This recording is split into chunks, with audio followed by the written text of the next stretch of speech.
Now we have a session dealing with a particularly troubling aspect of mass punishment. As I said in my opening remarks today, I think of it as mass and unequal punishment, because in every system in the United States, but especially in some of them, and Minnesota is unfortunately one of them, there is really strong racial disproportionality in our prison populations, and it turns out in a lot of other parts of it too. So joining me for this session, we have Honorable Pamela Alexander, who is a trial judge, district court judge here in Hennepin County, and Dr. Ashley Nellis from the Sentencing Project in Washington, D.C. And I'll just give you their bios now, and then we're going to, each of us give some opening remarks, respond to each other's remarks a bit, and then open it up for your comments and questions.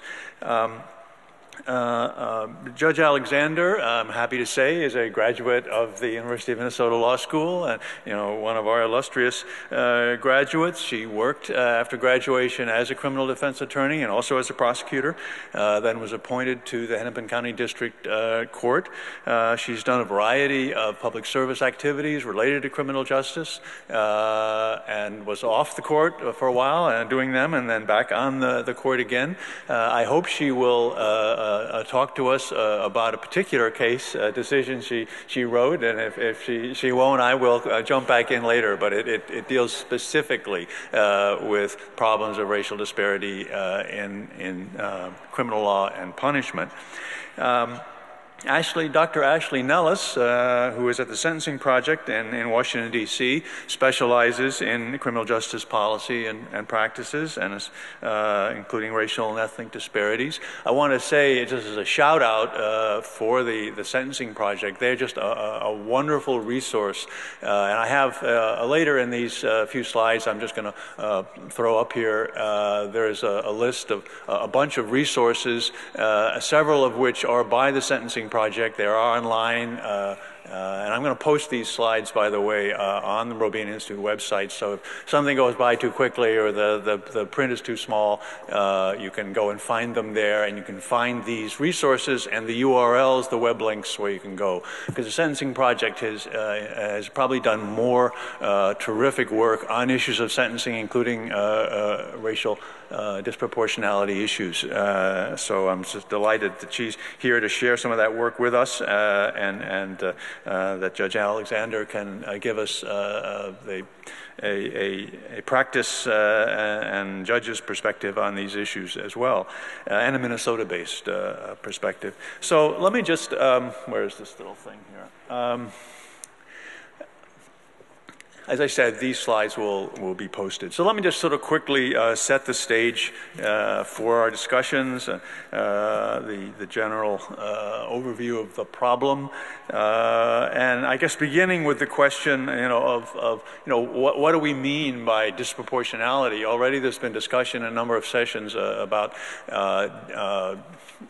incarceration rates and disparities in those rates, and disproportionality refers to when one group, in this case a racial ethnic group, is found in at some area, at some stage of criminal justice in greater numbers than there should be relative to how many of them there are in the population.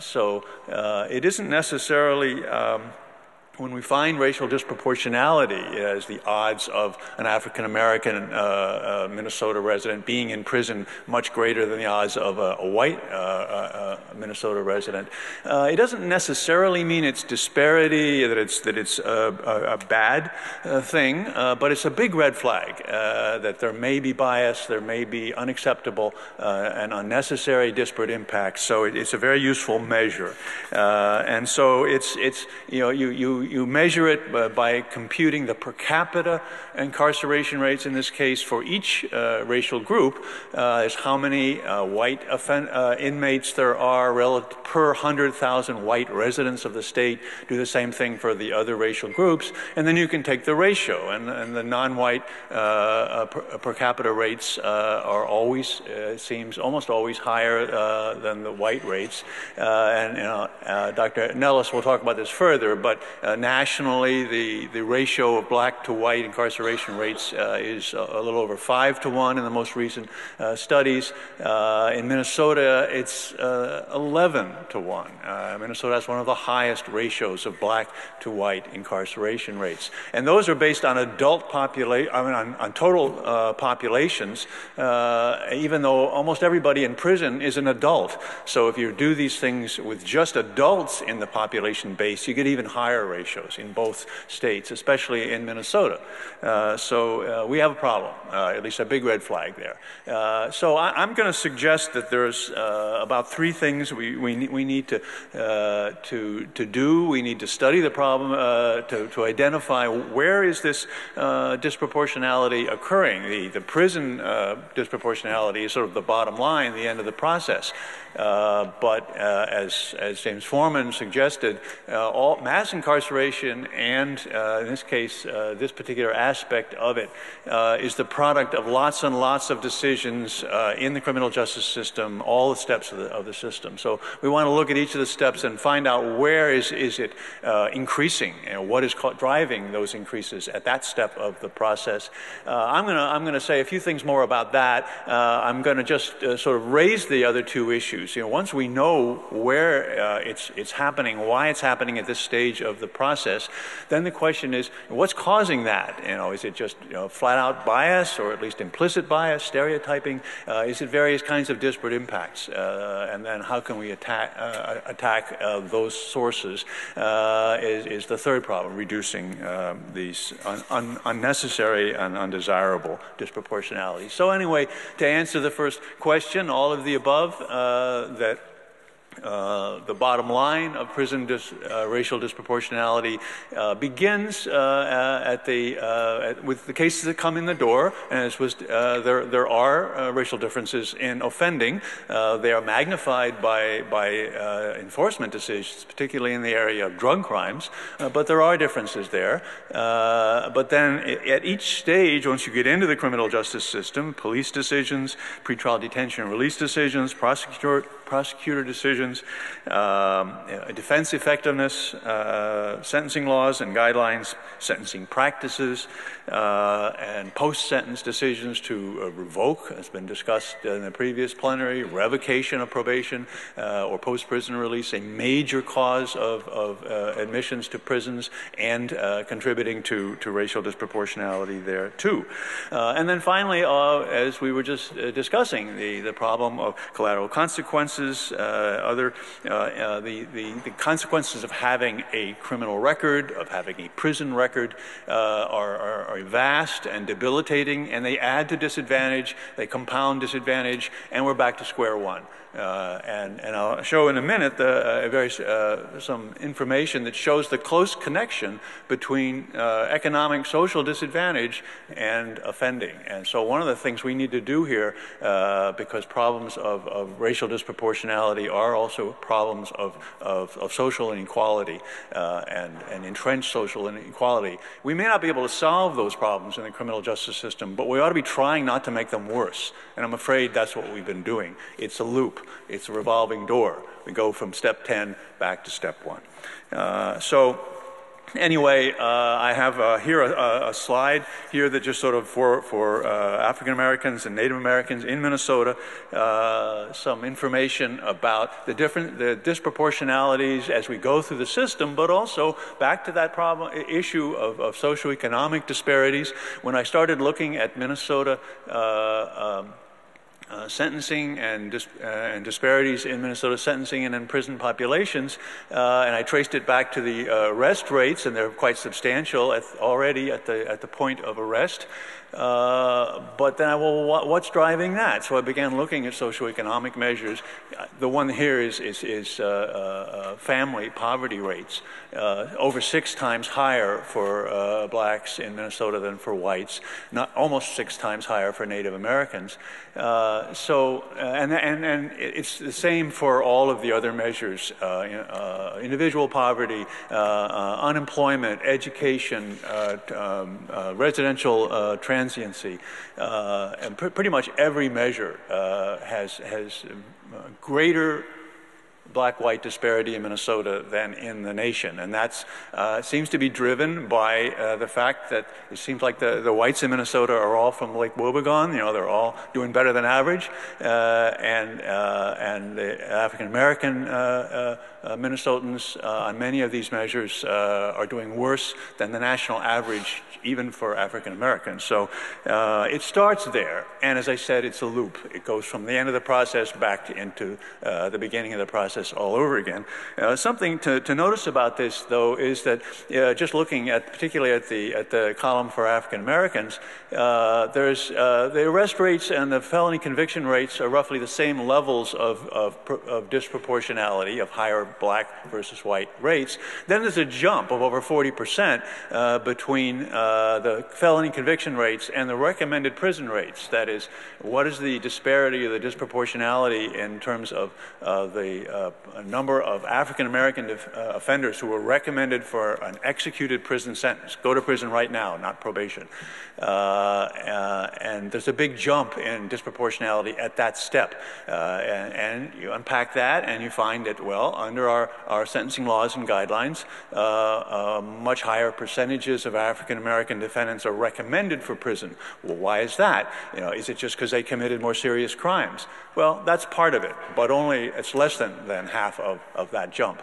So about 2/3 of that jump, of that higher African American recommended prison rate, we found, is caused by the effects of one aspect of our sentencing guidelines and of all sentencing guidelines, the use of prior record criminal history scores to enhance the sentence, because African American and Native American offenders tend to have higher criminal history scores, and that then feeds into the guidelines. So well over half of the higher African American recommended prison rate is caused by the effects of criminal history enhancements.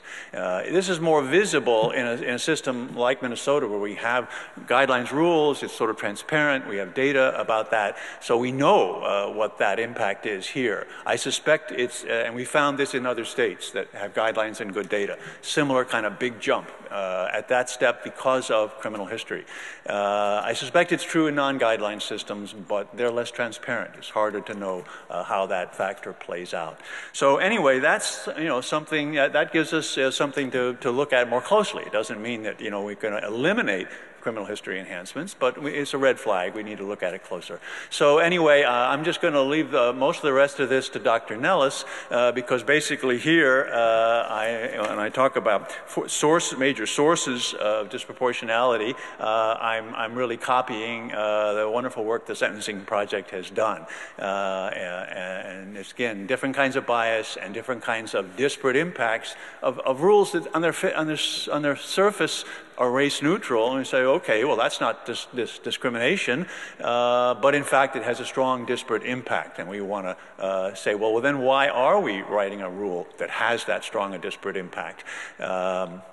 So anyway, I think that is there are the issues of, well, once we know what those causes are, what do we think about them, especially the disparate impact, and what are specific things we can do to reduce the undesirable disparate impacts and to attack different kinds of bias. So we'll have discussion about that. So anyway, that's the initial lay of the land for our discussions. I'm going to ask in a minute. I'm going going to ask Dr. Nellis to expand on what we know about the problem, and then we'll hear from Judge Alexander. We may ask each other a few questions, then we'll open it up for discussion. As I said, there are some resources on this subject, and I think 4 of the 5 are online, so when you find this on our website, you can just click on those things. So thank you, and I will turn it over to Dr. Nellis.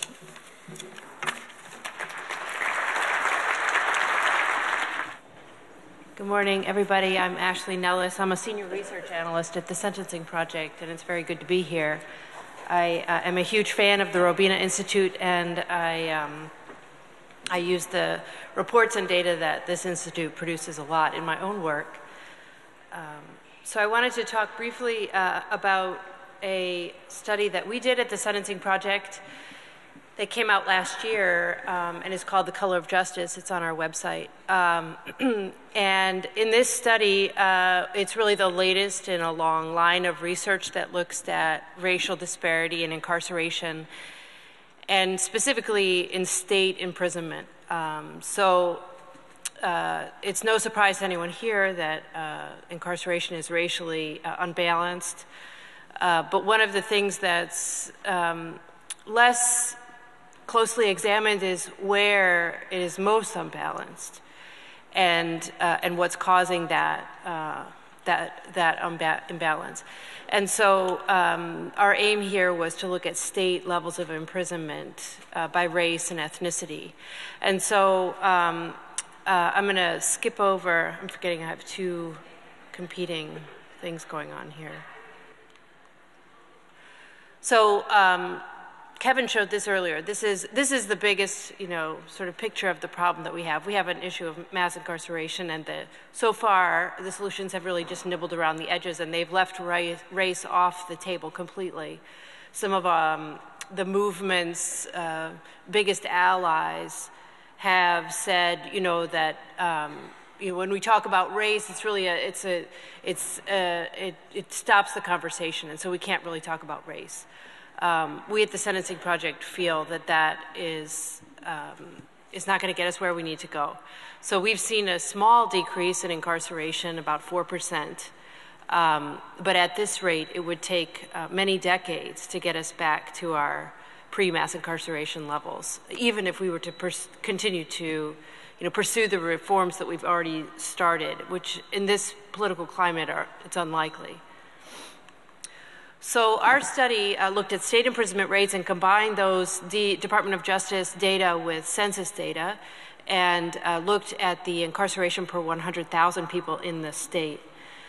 And as Richard just said a moment ago, the overall national all-state average is a 5-to-1 ratio, which means that there are 5 times as many African Americans incarcerated per 100,000 as there are whites.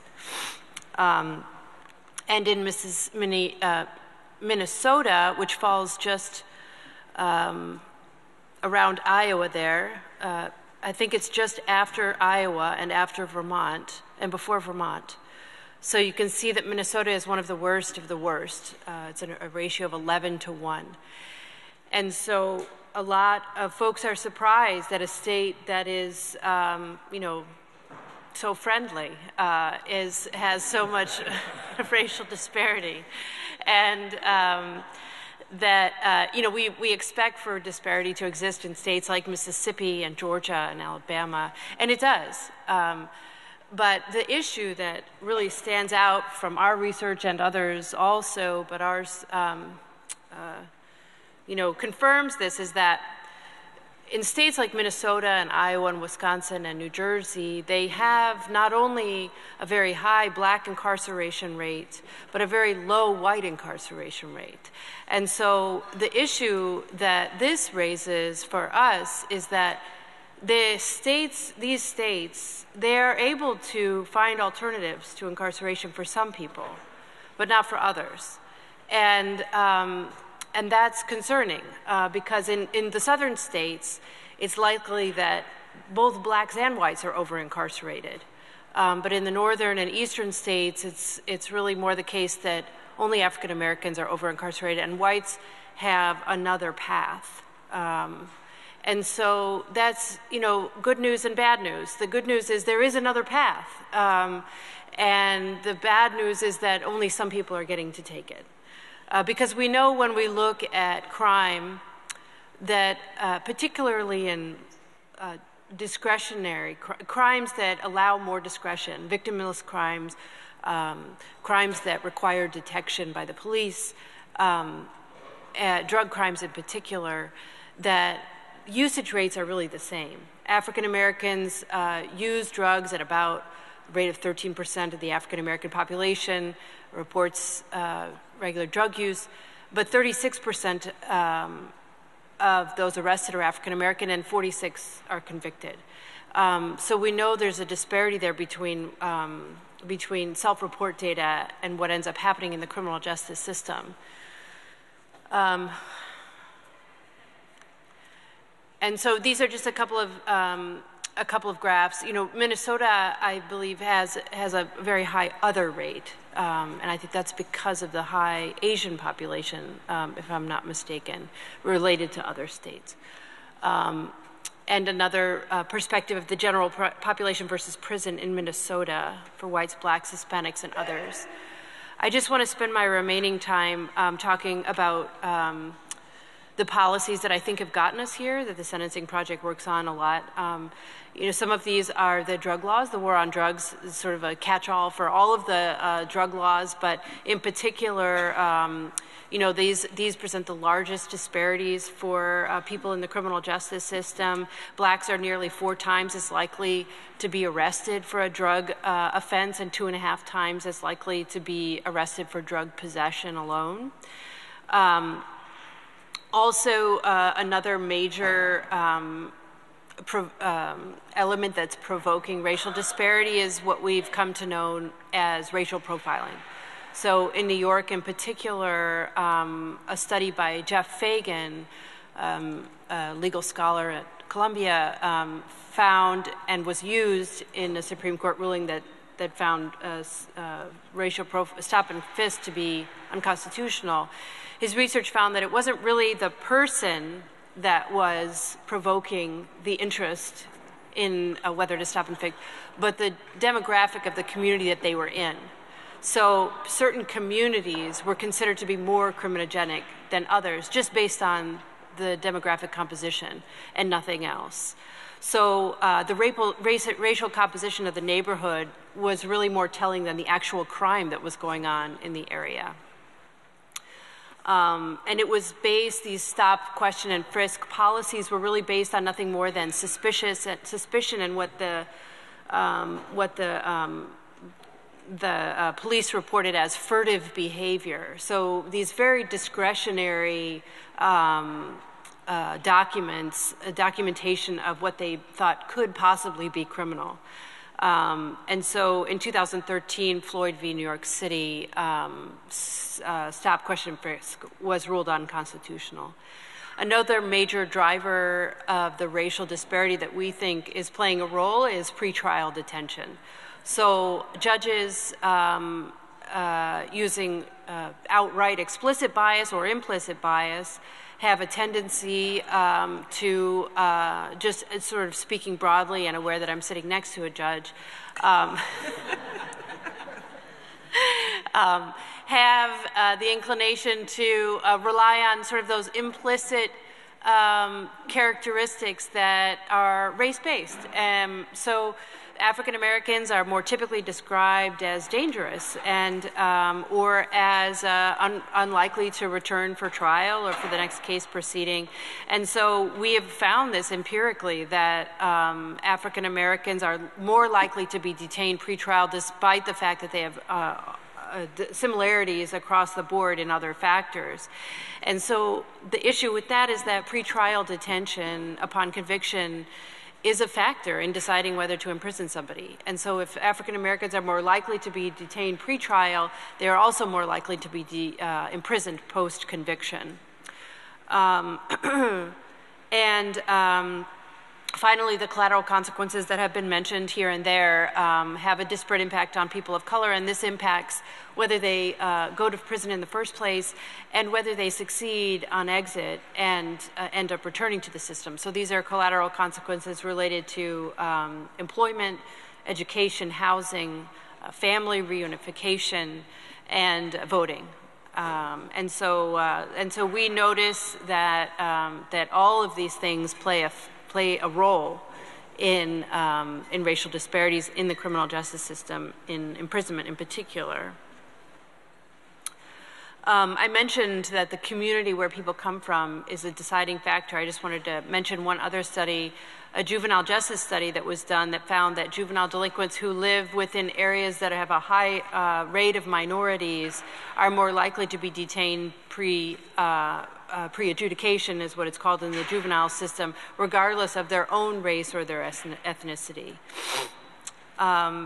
And also, in terms of, sort of our the public's implicit bias, there's a body of research now that's finding that especially depressing in this already depressing topic is that racial disparities actually increased once members of this particular study found that racial disparities, once the study subjects learned that there were racial disparities in the criminal justice system, their preferences for punishment actually became more harsh. And so when prisons were described as more black, as more punitive, and that there was also racial disparity there, the respondents in this particular Stanford study were more likely to think that punishment was a good idea. Finally, I just want to mention one item is a little bit hard to pin down, but it's already been mentioned a couple times, structural disadvantage. So there's some late research that's building on earlier research that finds that, as we all know, people of color are more likely to live in segregated neighborhoods that have more violence and more problems with employment and housing and these sort of structural stressors that are now, we're coming to learn, are associated with actually engaging in crime. And so we find that, there's disparate living environments actually contribute to the social problems that we have that include crime. So before I talk just briefly about the solutions that have been attempted, and there are over a dozen, and so I think that I'd like to end on sort of a high note. Around the country, there are solutions being tried to mitigate racial disparity. I think that we should, pause for a moment and realize that, not everybody is going to care about racial parity just because it's the right thing to do. Probably everyone here does, but not everyone in America. Not everyone in America really thinks that everyone should have a fair and equal system. So what do we do about the fact that, you may not care about racial disparity just because it's unethical, or you may not see it as immoral? The one argument that seems to hold with some people is that it creates a criminal justice system that doesn't work efficiently. It creates a criminal justice system that is operating below its potential. And it's leaving, some people in the system way longer than they need to be, and it might be creating a larger criminogenic effect, which increases public safety concerns and public safety threats. But it also creates a system that the people don't trust. And if the people don't perceive the criminal justice system as fair and as attentive to their needs, they won't rely on it. And that's black or white. So they will resolve to, handle their differences through means other than the criminal justice system. And I don't think there's anyone here in the country that thinks that is a wise way to go. And so, I think particularly in this day and age, we need to think more creatively about how we're going to fight mass incarceration, because simply saying that it's affecting African Americans is probably not going to win a lot of hearts and minds these days. So I think, in my own work, I've tried to, stretch it beyond that. You know, we need a criminal justice system that we're paying for as American taxpayers that actually is working. And when we have these very burdensome racial disparities, it's a system that isn't working. So some of the things that have been attempted in states, in states around the country have been racial impact statements. Iowa has attempted this and passed legislation which basically resolved to think about laws before you put them in effect about what their impact will be on various races and ethnicities, regardless of anything else. But what will the impact be? Just like a fiscal impact statement, an objective review. Decriminalizing certain drug offenses, narrowing the scope of drug-free school zone laws. Those have had a very disparate impact on people who happen to live near school zones who are more likely to be low-income African Americans. Reclassifying low-level felonies as misdemeanors. A huge body of work on reducing school-to-prison pipeline. Having judges both engage in their own implicit bias training, but then instruct jurors to do the same. And you know, a ton of other things that I can't really get to at the moment, but these are some of the main ways that states and localities are trying to you know, take a bite out of all of this and make a system that is fair and efficient. Thank you. Good morning. In 1982, Frederick Douglass said these words: "Justice is often painted with a bandaged eye. She's often in forensic eloquence, utterly blind to wealth or poverty, high or low, white or black. But a mask of iron, however, could never blind American justice when a black man happens to be on trial. It is not so much the business of his enemies to prove him guilty as it is the business of himself to prove his innocence.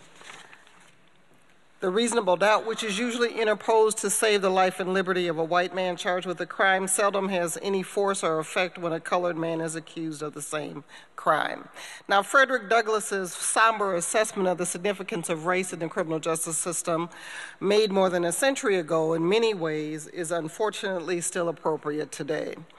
Although there's been much discussion and occasional celebration of racial progress, the level of despair, fear largely outdistances any level of hope. Now, we're running a little differently on time, so I'm going to jump ahead and talk about drugs, because that's what Professor Fraser wanted me to talk about, and about the Russell case. So I'm going to jump ahead and do that right now. But before, I want to give you a little bit of a backdrop. Nearly 4 out of every 10 Americans over the age of 12, about 72 million Americans, have utilized controlled substances. Every day, it is estimated that over 100,000 people are arrested on drug-related crimes, and at least 10 million Americans require drug treatment programs. The United States is about 5% of the world population, yet we consume 50% of all the drugs processed in the world. Further, according to the Department of Health and Human Services, the greatest number of crack cocaine users in the United States are actually white. Approximately 2.4 million, or 64.5%, compared with 1 million blacks, or 26.6%, and 400,000 Hispanics, or 9.2%. So I'm going to repeat that for everybody, that the majority of crack cocaine users in the country are white, yet who we incarcerate for possession of crack cocaine are generally people of color, mainly blacks and Hispanics. It is clear that as long as powder cocaine was a popular amusement among young white professionals, law enforcement policy prohibiting drug possession for powder cocaine was not as enforced as forcefully. I'm trying to put it nicely because I have my judge hat on today and she's being so nice to me about it. Now, we know, let me talk a little bit about State versus Russell, which I decided in 1990, and which everybody believes is the only case I ever decided in my life. But I did decide a couple others, many thousands, but I will talk about the Russell case where I did hold that the disparities in sentencing between crack and powder cocaine were unconstitutional. Now, one of the newspaper articles that came out discussing this case at the time, and I don't know the exact quote, but it kind of said, because of Judge Alexander, there's going to be crack cocaine in every house in Minneapolis. I thought, boy, what power do I have? However, I thought that was the most absurd thing I'd ever heard, and the fact that it took about 20 years for the rest of the country to kind of catch up and know that those disparities made no sense whatsoever, since there was no difference between powder cocaine and crack cocaine. And our national strategy kind of looking at only in enforcement and incarceration rather than prevention and treatment was something that we needed to take a much closer look at. And as many of you know, the Minnesota Supreme Court did uphold my decision in 1991 in a wonderful opinion that was written by the late Justice Rosalie Wall. The court in that case did conclude that the state law punishing crack cocaine on the 10-to-3 ratio that we had at the time violated the equal protection guarantees of the Minnesota State Constitution. Now, as you know, it's had a lot of discussion on the federal level. The federal level has narrowed it, but has not equalized it yet. I don't know what the holdup is. We did equalize it here in Minnesota, but what Minnesotans did, the legislature, was actually raised both of the penalties. But then with the onset of drug courts and some of the other treatment courts that are available, it still really worked more in favor of white defendants than black defendants in the long run, because we still have obviously the disproportionality that we are looking at today. One of the first federal cases that talked about this was United States versus Walls. In another case, in an opinion written by Judge Clyde Cahill in the Eastern District of Missouri, which is an absolutely phenomenal opinion because he gave a historical backdrop that was actually wonderful. And as Professor Foreman talked about earlier, he gave the historical overview that he gave, and the opinion that he did gave a very, very strong message to say that this is absolutely unfair. Although he was reversed by the Eighth Circuit, it was one of the best opinions I've ever read. And because she held up a little sign saying that we have to have a Q&A right now, I'm going to stop and give you an opportunity to ask questions. Okay, well, while you're all fighting each other to get to the microphone, I guess I will invite my colleagues here to make any comments on each other's comments or questions to each other. I guess I think just to lead off on that, putting together something that Dr. Nellis said and something that Judge Alexander said, the crack powder penalty distinctions were a classic case of a criminal law with a very strong racially disparate impact. And those laws were passed relatively quickly, some might even say in a sort of a panic, without a lot of evidence of why one penalty should be higher than the other, since they're chemically the same drug. They have somewhat different effects on people, but it really wasn't very well thought out. And so as I understood the judge's decision, it asked, well, is there any rational basis to this huge penalty distinction? And if there isn't, and if it has a strong disparate impact, it's invalid. And the Supreme Court upheld tackled that. Now, one of the things that the racial impact assessments that Dr. Nellis mentioned, that's a way to know up front before we even pass the law what is its potential disparate impact going to be. And I'm sure that there were some people who said back when the state and federal crack penalties were enacted, you know this is going to come down harder on people of color. But they didn't have those kinds of impact assessments back then. It is something, Iowa was mentioned. How many other states have this now? There must be 3 or 4 at least. Yeah, maybe 4 or 5. Yeah. Connecticut, New Jersey is considering it very close to passing, actually, as of this morning, legislation, which would be great because New Jersey is actually the most disparate state imprisonment in the country, but 12 to 1.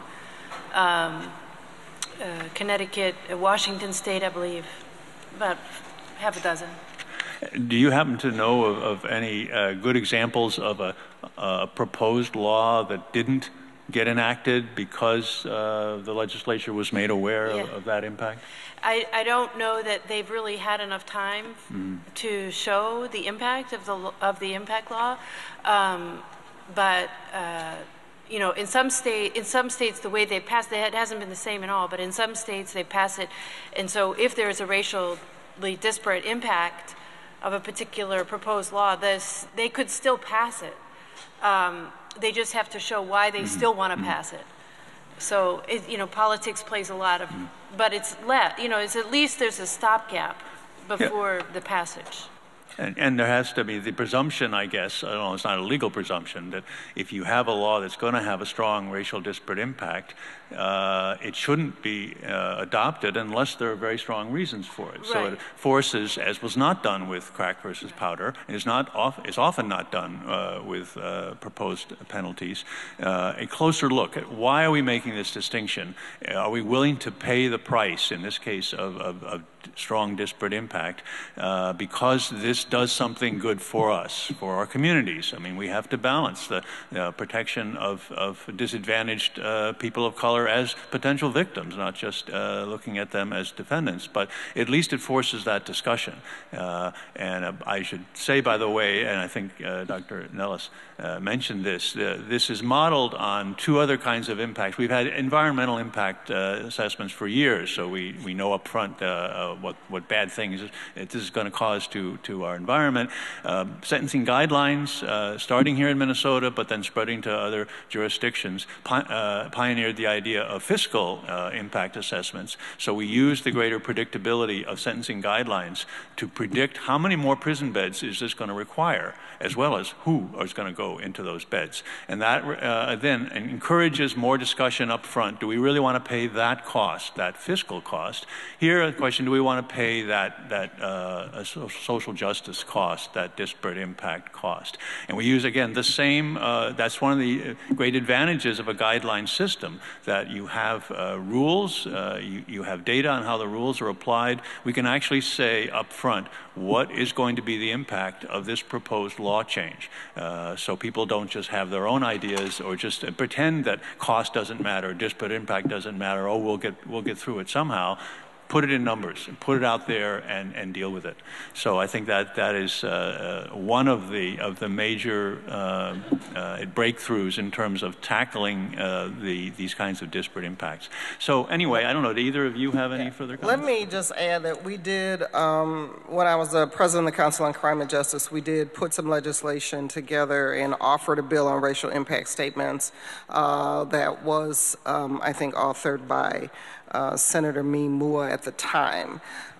It didn't pass. So we were kind of mad about that. But it's been tried, it's out there, try it again. That's all I can say. But we did try to get that legislation passed probably 8 or 9 years ago. But I believe the Minnesota Guidelines Commission does use those, is making those assessments. Well, we have several people at the microphone, so I guess I will just start. I think you've been there longest. Dr. Nellis pointed out that we have a low white incarceration rate in Minnesota, and Professor Wrights had pointed out we have a really high rate of use of supervision and probation. And I'm just wondering, Professor Fraze, if you've looked at the black-white disparity when you include people under supervision, not just incarceration. My research is focused on people incarcerated. So if you're wondering about I mean, I think Professor Wright mentioned that we have not only mass punishment and other forms of punishment like supervision, but disparity in those forms of punishment. I don't know if it's as great as it is for incarceration. Not quite, Kevin says. Well, it's partly because if you're sending a higher proportion of defendants of color to prison and a lower proportion of whites, where the whites go, they go on to supervision, or they go to local jail. So I have looked at local jail combined with state prison so we count all the people that are in cages, and it's still very high. Minnesota still has one of the highest black-white ratios if you include jail population, less in supervision. Sir? Good morning, Jim Verhoy. I work for the Department of Corrections down at Shakopee, the women's facility, which is Minnesota's only facility for adult women. And I just wanted to give a little context and clarification. The statistics were brought up for Minnesota. The other is predominantly Native American in Minnesota. And yeah, I just want to point that out. And definitely for men, but also for women. I just brought up the numbers. And this morning, the numbers are, if I can, yes. So right now at Shakopee, 60% of the population white, 21% of the population Native American, 16% black, 3% Asian, and then about 3% Hispanic. So to my good friends at the Robina Institute, would love to see a future conference on Native Americans and criminal justice in Minnesota. Because those of us who work in the DOC, we struggle with it. I know our commissioner is here, and he could, I'm sure, talk forever about the efforts that we've been trying to make and the challenges that we face. So I just wanted to give that context and clarification and encouragement for a future event. Thank you. Back to the first mic. Well, tying on to that, I'm working with women who are in jails. I'm a visual artist, and I'm working with women in our different county jails. And I'm wondering if any three of you have anything in particular to say also to the audience, how that population affects your, or has been influencing your research or studies or your profession. Thank you. My work, we just focus on post-conviction, so we just look at people in state imprisonment. I see women in court daily, so however, I think in terms of just the drug controversy, I think there were a lot of women that were involved in all of that, and so the high numbers of women that were incarcerated during the 90s and the early 2000s really were part of the whole crack cocaine enforcement initiative. So I think a lot of women got caught up in prisons starting actually at higher rates than they had been seen in the past. So I have seen that trend, and our whole women of color are actually being incarcerated really at higher rates across the board. Second mic. Hi, thank you. I know you don't have a lot of time for the questions. This is specifically for Dr. Nellis and Judge Alexander. So I'm a student at the U, and we have a specific and unique university policy for handling conduct. So when students are caught with illicit or controlled substances or underage drinking, then it's handled in-house. It's not handled through the university police system necessarily. Do you think that that can help reproduce inequalities since people who live in other areas of Minneapolis would otherwise be incarcerated? It would be, you know, I mean, I think my answer to most questions is that we'd have to look at the data. So I don't know, I don't even know the racial composition of the university and how it differs from the state. So I wouldn't begin to know. All I can say is that when we use kind of differentiated systems across the board, I would hope that we would have those types of opportunities for everyone.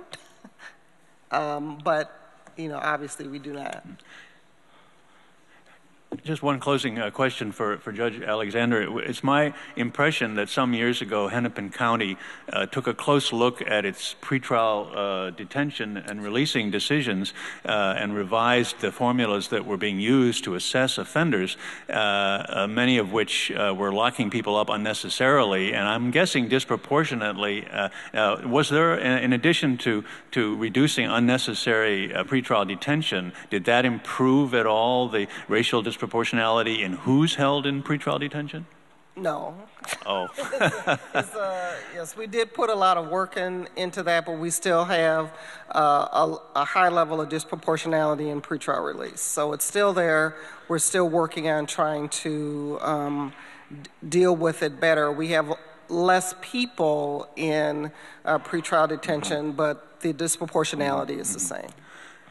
Well, and as last note, as Professor Wrights pointed out, sometimes it asks the question: should we focus on lowering custody rates, pretrial and post-conviction, or focus on racial disparities? And sometimes, if we lower custody rates, we actually increase disparities. So I would be glad to know that at least we didn't increase them, but the problem is still there.